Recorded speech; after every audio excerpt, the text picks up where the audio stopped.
fa dia anatin'le fanatsarana le tontolo iainan'ny fampianarana ambony daholo na ny mikasika ny mpampianatra, mikasika ny mpianatra, indrindra koa moa mikasika ny mpandarà, dia anatiny daholo zay rehetrarehetra zay dia toy n'ilay fampiresantsika afara momba n'ireo karazana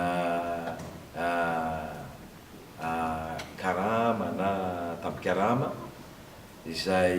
anany borsa koa izay tokony ho an'ireo entité telo resantsika teo ireo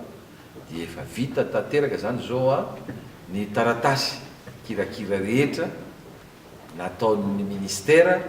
ahafahana mandray an'ireo zavatra zao, na ny borsa zay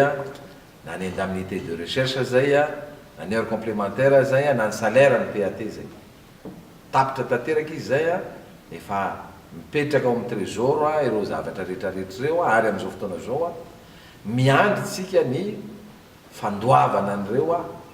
zay ny agence comptable moa no mikarakaran'izay efa tsy amin'ny aty amin'ny ministère etseo ka mino fa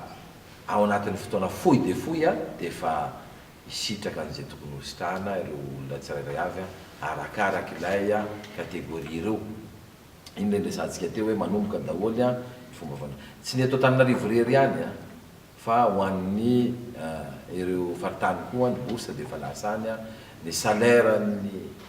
mpandarà efa mandeha tsara mihitsy amin'izao fotoana zao raha ohatra ka ny antotaratasy rehetra dia efa tapitra ny eto ministera vita zay ny ministera zany moa ny anjarany fa dia an'ny entité hafa ndray moa zany kanefa ny tsy maintsy manaramaso eny ihany ministera isanandro isanandro mino fa atsoasy dia efa ho avy zay fandraisana ireo karazana iny aty marikarama sy tampikarama rehetra zay mety ho azo sy ny vatsim-pianarany tsirairay avy zay ngamba ny ho an'izay tsy nahazo fa satria misy efa mafantatra koitsika fa misy efa nahazo ohatra hoe misy filiera sasany efa mahazo zao tsika miteny zao raha tsy diso antsiranana zay manomboka manao ny azy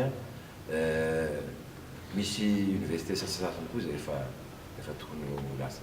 zay ngamba mikasika an'iny dikan'izay zany efa miroso araky ny tokony ho izy tanteraka amin'izao fotoana zao ny fanaovana n'ireny asa zay ireny asanay andavanandro reny tsy maintsy ataonay isanandro